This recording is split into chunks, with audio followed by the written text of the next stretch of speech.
Publiski izskanējušās bažas par koncertzāles Gors iespējamu pārvaldības maiņu šodien pārauga preses konferencē. Tajā Rēzeknes mērs Aleksandrs Bartaševičs izteica piedāvājumu nodot koncertzāli valsts īpašumā. Ja gan prezidenta kungs, gan visa Latvija ir interesēta, lai Gors attīstītos, tad mēs varam izskatīt vairākus modeļus. Ja, tā skaitā arī mēs varam nodot īpašumā visu Goru valstī. Citas versijas ir delegēšanas līguma izmaiņas ar SIA Austrumlatvijas koncertzāle vai kapitāla sabiedrības pārveide par iestādi, mazinot pašvaldības iesaistīšanos un nepieciešamību finansēt. Bartaševičs izteicās arī par repertuāru. Ir, kur tiekties, ir tie virzieni, kur mēs tiešām varam repertuāru padarīt labāku, varbūt nodrošinot vienlaikus to pašu apmeklētību.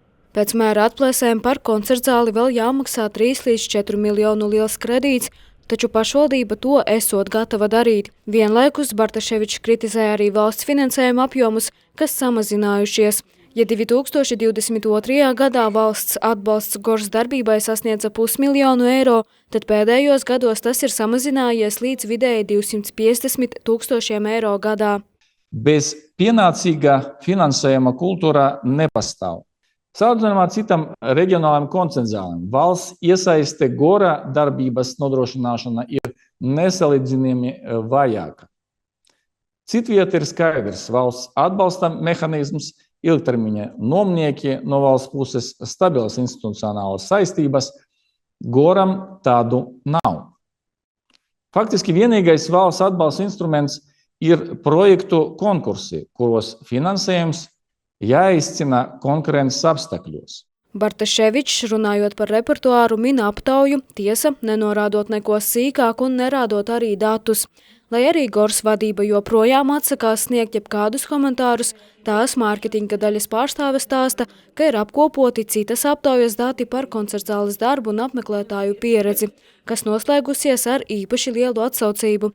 2 nedēļu laikā piedalījušies vairāk nekā 8000 respondentu. Atzinīgi tika novērtēta pasākuma programma, atzinīgi tika novērtēta arī kopējā pieredze, mūsu atsaucība un visa šī atmosfēra, kas šeit valda. Un visaugstāko novērtējumu ieguva darbinieku profesionalitāte. Cilvēki izceļ arī tādus spilgtākos 2025. gada notikumus, kā piemēram Starptautiskais ērģeļu mūzikas festivāls Organismi, kas šogad norisinājās jau 10. reizi, Elīnas Garančas solo koncerts, citi priecājas Rēzeknē redzēt Latvijas Nacionālo simfonisko orķestri. Nostājas paušanā aktīvi iesaistījušies arī paši rēzeknieši.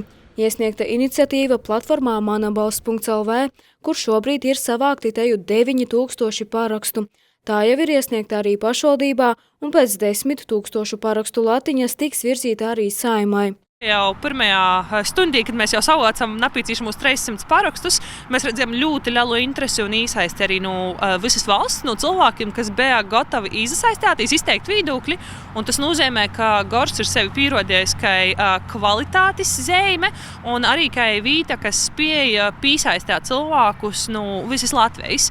Mēs bija ļoti svarīgi, lai Gors spēja noturēt tu kvalitātes latiņu un arī, lai spēja arī turpmāk būt tas magnēts, kas arī pievalk cilvēkus uz Rēzekni. Rēzeknes pašvaldība gatava tikties ar kultūras ministriju par Gors nodošanu valsts rokās.